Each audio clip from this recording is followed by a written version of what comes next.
sem lenço, sem tormento.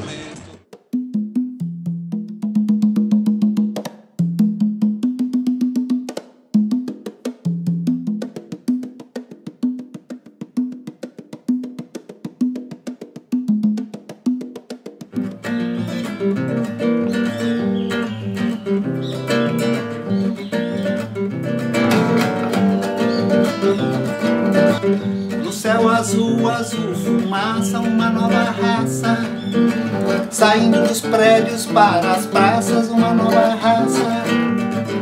No céu azul, azul, fumaça, uma nova raça, saindo dos prédios para as praças, uma nova raça. No céu azul, azul, fumaça, uma nova raça, saindo dos prédios para as praças, uma nova raça. No céu azul, azul, fumaça, as palavras correm pelo pensamento. No céu azul, azul, fumaça, a vida e a morte calçam igual.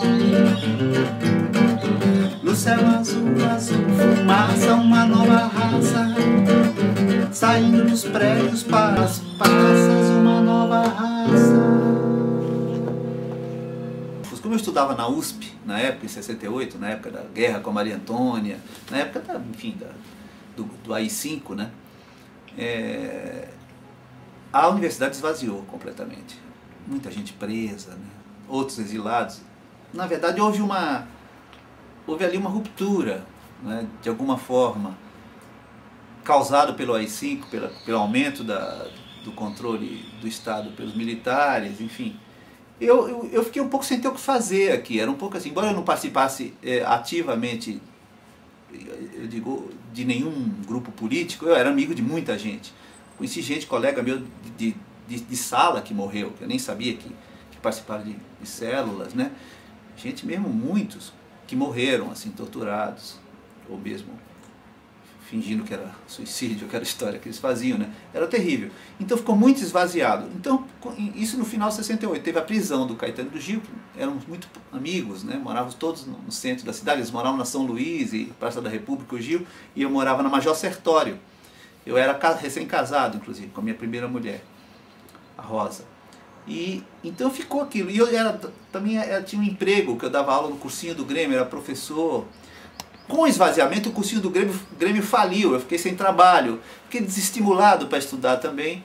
E pensei, a princípio, em sair um pouco, estudar na França, passar um tempo estudando, continuar estudando filosofia na França. Minha mulher me incentivou, vai e tal, vai ser bacana. Pra você ter uma ideia, eu comprei a passagem de ida só.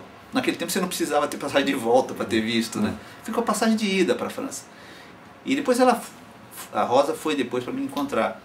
Foi quando ela foi que a gente foi para Londres. Mas aí eu cheguei em Paris, também lá estava esvaziado, porque tinha passado o 68, então a universidade também está esvaziada.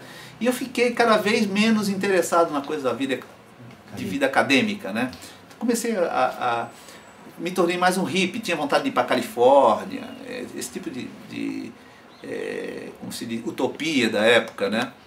Então o Brasil ficou um pouquinho difícil desse ponto de vista. Muita gente viveu muito bem aqui na época, mas enfim. Então foi isso que me motivou mais. Como estava todo mundo lá fora, eu nem pensei em ir para Londres. Eles foram para Londres. Fiquei um tempo em Paris, foi ótimo. Quando a minha mulher Rosa chegou, ela falou, vamos para Londres, a gente fica um pouco lá, depois vai para os Estados Unidos. Isso sem dinheiro nenhum, a gente tinha dinheiro. Eu tocava no metrô, para você ter uma ideia. Eu vivia com o que eu ganhava no metrô, eu ganhava bem, aliás, dava para pagar hotel, comia e tal. Dava para ver. Meu pai mandava alguma coisa, meu pai era vivo na época. Alguma coisa, mas enfim, vivia muito com poucos recursos, mas sem planos nenhum, eu não tinha planos nenhum. Quando eu desisti, vi que a vida acadêmica era uma coisa para mim que não me interessava, mas fiquei sem plano, eu fui para Londres, fui ficando, fiquei 2 anos lá. Então, mas de qualquer maneira, o interesse pelo Brasil da gente que estava lá, exilado, voluntário ou não, era muito grande sempre. O Brasil é um lugar muito forte, né? O nome é Brasil, não é Cinzil, né? É Brasil. Participei da trilha do Copacabana Mon Amour, tocando violão com o Gil, que foi gravado em Londres, né? O Gil, um americano e um outro brasileiro chamado Carlos Carina, que até saiu em disco há uns 2 anos atrás, que a Universal lançou uma caixa do Gil que tem a trilha sonora. Eu toco ali. E foi meu trabalho, primeiro trabalho profissional, mas eu tocava como instrumentista, a composição é do Gil, eu não pensava que eu ia ser profissional de música. Embora sempre estivesse próximo, tocando e interessado pelo assunto, vivendo dessa forma. Então quando eu cheguei logo no Rio, a minha primeira gravação é de final de 73. A minha primeira música gravada foi a Gal que gravou no final de 73, naquele disco Temporada de Verão, é um disco gravado ao vivo na Bahia, que tem Quem Nasceu. Ali foi a minha primeira gravação. Final de 73, faz assim: o sol nasceu, a lua nasceu, o dia nasceu e o sol nasceu. É tudo mentira,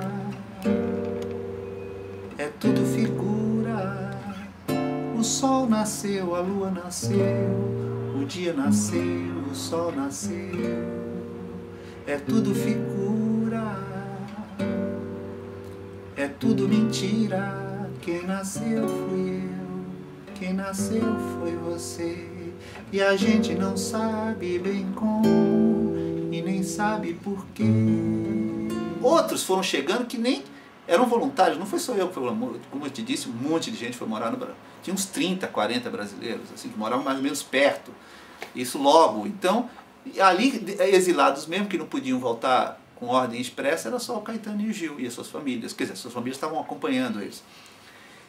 Mas depois lá, no tempo, a gente ficou vivendo de uma forma totalmente normal. Para mim, por exemplo, eu que não gostava muito de Londres a princípio, não me identificava muito, fiquei totalmente integrado. Eu vivia na rua, vivia com os hippies, fui para festivais. Houve foi muito boa essa época. Para mim acabou sendo muito boa. E eu fiquei muito próximo, nós todos ficamos muito próximos do finalzinho da swing em London, né? Finalzinho da coisa da música pop.